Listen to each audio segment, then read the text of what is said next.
i-ban na ang Pogo sa ating bansa. Dahil kahit na nagpalit ng pangalan from Pogo to IGL, ganun pa rin. No? May kabutihan ba sa atin ng Pogo? Wala. Nakikita ko wala dahil puro criminal activities ang nangyayari sa ating bansa. Ang nakakatakot dito, pumupunta na sila sa probinsya. No? Dahil naging mainit na sila dito sa Metro Manila, marami sila pumupunta sa probinsya. Mas mahirap ngayong hanapin dahil nasa ibang lugar na sila. Nakakatakot dahil ang target ngayon mga locals na. Dati ang target mga nasa India, Bangladesh, Pakistan.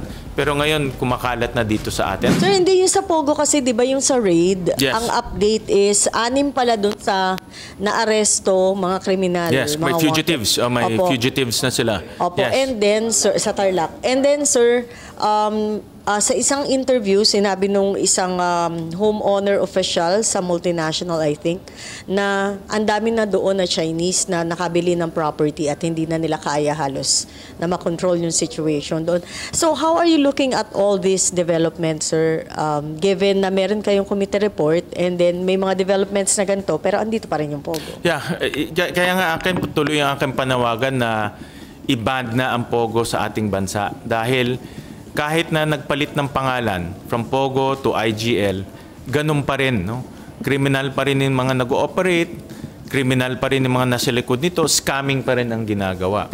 At nagiging pintuan lang o nagbubukas lang ng pintuan ang Pogo sa mga kriminal na pumasok dito, lalo na yung mga pugante, mga fugitives. May mga kaso na ito, may mga warrant of arrest na ito sa ibang bansa at nakakapasok sila dito dahil ang gamit nila yung Pogo license. Kaya pag titignan natin, may kabutihan ba sa atin ng Pogo? Wala. Nakikita ko wala dahil puro criminal activities ang nangyayari sa ating bansa. Ang nakakatakot dito, pumupunta na sila sa probinsya. No? Dahil naging mainit na sila dito sa Metro Manila, marami sila pumupunta sa probinsya. Mas mahirap ngayong hanapin dahil nasa ibang lugar na sila, nasa probinsya na, walang media sa probinsya, hindi nako-cover ng, let's say, ng NBI or ng police authorities. So, mas mahirap ma-detect. Ang kinakatakutan ko is yung human trafficking lumalaki at hindi nawawala. No? At yung sindikato nandito pa rin. No? In fact, yung mga naririnig natin, yan, smuggling ng sasakyan, lahat yan linked to Pogo operators. Yun ang mga nababalitaan namin. So, in other words, talagang dapat i-ban na ito. Whether legislative recommendation, but mas mabilis kung executive action para kaagad tapos na. No? At walang mawawala sa atin dahil mapapalitan naman yan ng mga legitimate business. No? Ito hindi legitimate business itong nag-ooperate sa atin. Paano yung reiteration ng appeal to the President? Yes, reiteration to the appeal na itong Pogo walang kabutihan na dinadala sa ating bansa. At of course, appeal to our colleagues also na pag-usapan natin itong committee report para malabas natin lahat ng mga issues at gumawa tayo ng unified stance na i-ban na natin itong Pogo sa ating bansa. Sir, one last point, sir.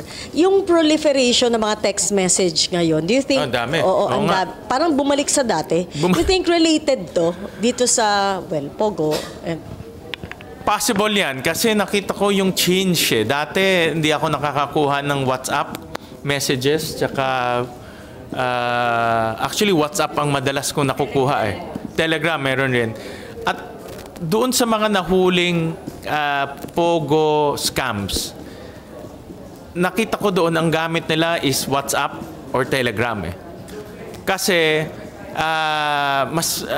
sa alam ko no, technically ang WhatsApp at Telegram mahirap ma-detect no? Dahil encrypted siya no? At internet-based siya no?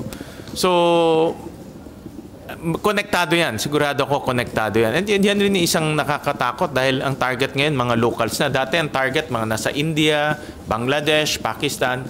Pero ngayon kumakalat na dito sa atin. At marami rin kumakagat. Marami kami nakukuhang sumbong na umutang sila o nagpadala sila ng pera o naloko sila. Marami ring naloloko sa ating bansa. Before dyan, sir, kung wala pa rin gagawing aksyon ng executive, i-consider niyo na mag-file ng proposed bill regarding yung banning Yeah, pogo? yeah, we will do that also. We'll come up with maghi-hearing tayo sa again, no, we'll come up with a hearing doon sa kasi may batas ngayon, 'di ba, yung taxation ng pogo. Titignan, i-review namin 'yan at titignan namin yung compliance at isa sa mga nakikita ko i-repeal na yung batas na yan para wala ng kasi yung batas ang nagbigay ng legitimacy sa pogo. So i-repeal na yan para wala ng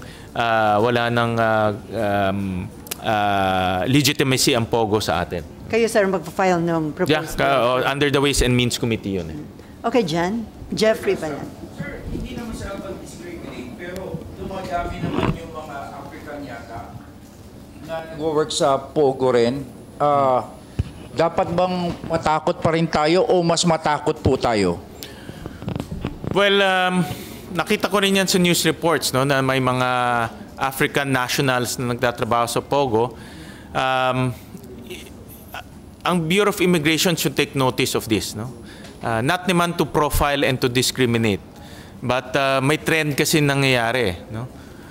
Na marami dito sa mga African nationals nagtatrabaho sa mga Pogo or scamming facility. So they just have to take notice, no? Na may ganitong pangyayari sa mga nahuhuling Pogo facilities.